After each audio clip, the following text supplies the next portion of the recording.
एक चीज़ और नोटिस करनी थी कि स्कॉटरम सैक का जो टेम्परेचर है, the temperature in scrotum sac is 2 degree Celsius lesser than the body temperature for the maturation of sperm. Sperm के मैचुरेशन के लिए जो स्कॉटरम सैक का टेम्परेचर है वो -2 डिग्री कम होता है as compared to abdominal cavity.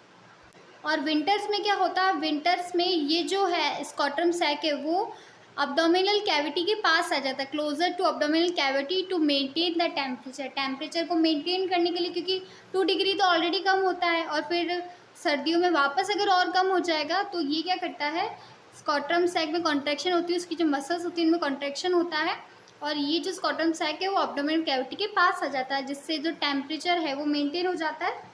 तो ये चीज़ याद रखना कि 2 डिग्री कम होता है स्कॉटरम सैक का temperature as compared to abdominal cavity. The next is seminal vesicle. ठीक है, सेमिनल वेसिकल क्या था, वापस रिकॉल कराती हूँ। ये एम्फ्यूला पार्ट था, वास डेफरेंस एम्फ्यूला पार्ट याद आ रहा होगा, और यहाँ पे था सेमिनल वेसिकल। ठीक है, एंड देन ये वापस उसी कैविटी में खुल रहा था। ठीक है, तो ये क्या होता है, सेमिनल वेसिकल एक पेयर होता है दोनों तरफ। ठीक है, बैग लाइक स्ट्रक्चर और थिक और हाईली मस्क्यूलर होता है। ठीक है, इनवॉलेंट्री ऑर्गन हाईली मस्क्यूलर। ठीक है, अब इसका कंपोजिशन क्या है, इसका कंपोजिशन है, इसके अंदर होते हैं फ्रक्टोज और शुगरस। बेसिकली ये येलोइश एल्कलाइन फ्लूइड होता है, येलोइश एल्कलाइन फ्लूइड होता है जिसके अंदर फ्रक्टोज शुगरोज होते हैं, प्रोस्टाग्लैंडिन हार्मोन होता है और ये सीमन यानी सेमिनल प्लाज्मा का 60% पार्ट बनाता है। और इसका मेन फंक्शन है स्पर्म स्टोरेज, यानी जो सारे स्पर्म है वो यहाँ पे आके स्टोरेज हो। अब मैंने कहा था कि फ्रक्टोज होता है इसके अंदर, ये जो सेमिनल प्लाज्मा है या फिर सीमन जो है उसका 60% पार्ट बनाता है। तो फ्रक्टोज इसके अंदर बोला था मैंने, फ्रक्टोज क्या करता है, एनर्जी प्रोवाइड कराता है स्पर्म को एनर्जी प्रोवाइड कराता है in the form of ATP, adenosine triphosphate की फॉर्म में इनको एनर्जी प्रोवाइड कराता है। और दूसरी चीज़ मैंने बोला था ये एल्कलाइन है। ठीक है, एल्कलाइन फ्लूइड बोला था, तो क्या होगा बता देती हूँ। वेजाइना का जो ट्रैक होता है यानी वेजाइना का जो पाथ है वो है एसिडिक और ये है एल्कलाइन, तो ये न्यूट्रलाइज कर देगा, तो neutralise the acidity of vaginal tract. ठीक है, तो ये चीज़ भी ध्यान देना। फ्रक्टोज जो है एटीपी की फॉर्म में स्पर्म को एनर्जी देता है और न्यूट्रलाइज करता है वेजाइनल ट्रैक को। और क्योंकि जो स्पर्म है वो एसिडिटी में नहीं रह पाते, मतलब एसिडिक नेचर में वो नहीं रह पाते। So next is पीनस। ठीक है, पीनस क्या है, कॉप्युलेटरी ऑर्गन ऑफ मेल, यानी मेल का कॉप्युलेटरी ऑर्गन है या मेटिंग ऑर्गन है। ठीक है, जिससे इंटरकोर्स की जो एक्टिविटी होती है मेल के अंदर पीनस और फीमेल के अंदर वेजाइना। ठीक है, ये चीज़ ये है कॉप्युलेटरी ऑर्गन जिनको बोलते हैं।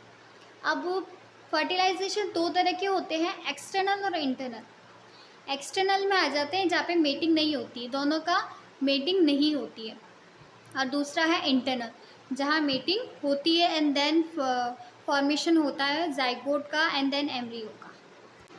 अब पीनस क्या है, ये है long cylindrical highly vascular and erectile organ. अब हाईली वेस्क्यूलर क्या होता है, जहाँ पे ऐसे ऑर्गन जहाँ पे ब्लड की सप्लाई बहुत ज़्यादा होती है उन्हें हाईली वेस्क्यूलर कहते हैं। वेस्क्यूलर जो मीनिंग है वो ब्लड सप्लाई से यहाँ पे शो हो रहा है।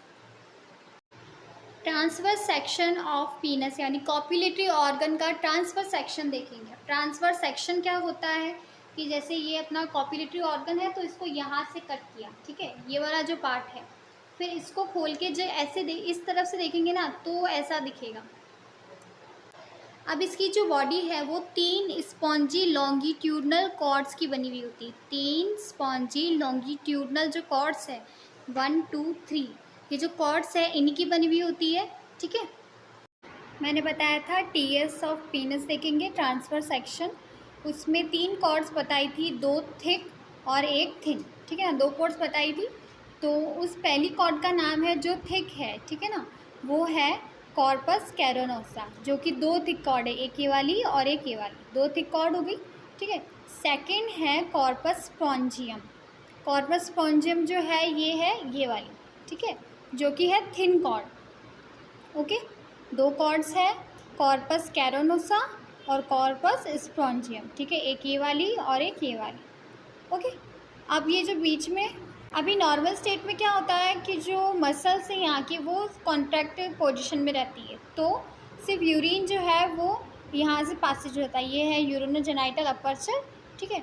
और जब एक्साइटेड स्टेट होती है तभी क्या होता है कि जो मसल्स है वो रिलैक्स करती है और ब्लड जो है, ब्लड आर्टरी से जो ब्लड है वो पीनस के, ये जो चैम्बर बताए थे ब्लड चैम्बर में बताना भूल गई, ये जो डॉट डॉट वाले ब्लड चैम्बर है, ठीक है ना, मतलब कॉर्ड्स के अंदर ब्लड चैम्बर है, यहाँ पे क्या करेगा, ये जो मसल्स जो है वो रिलैक्स होंगी, देन ब्लड जो है ब्लड चैम्बर में आएगा, यानी इन कॉर्ड्स के अंदर आएगा, ये जो कॉर्ड्स बता रही है इनके अंदर आएगा, एंड देन पीनस के अंदर थोड़े से चेंजेस होंगे कि वो हार्ड हो जाएगा, लॉन्ग हो जाएगा, एंड देन ये फ्लेक्सिबल हो जाएगा।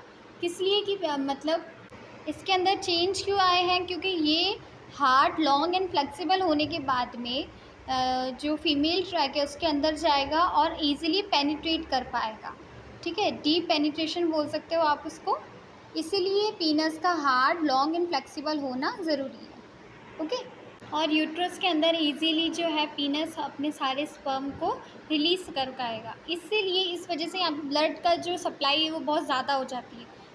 ओके।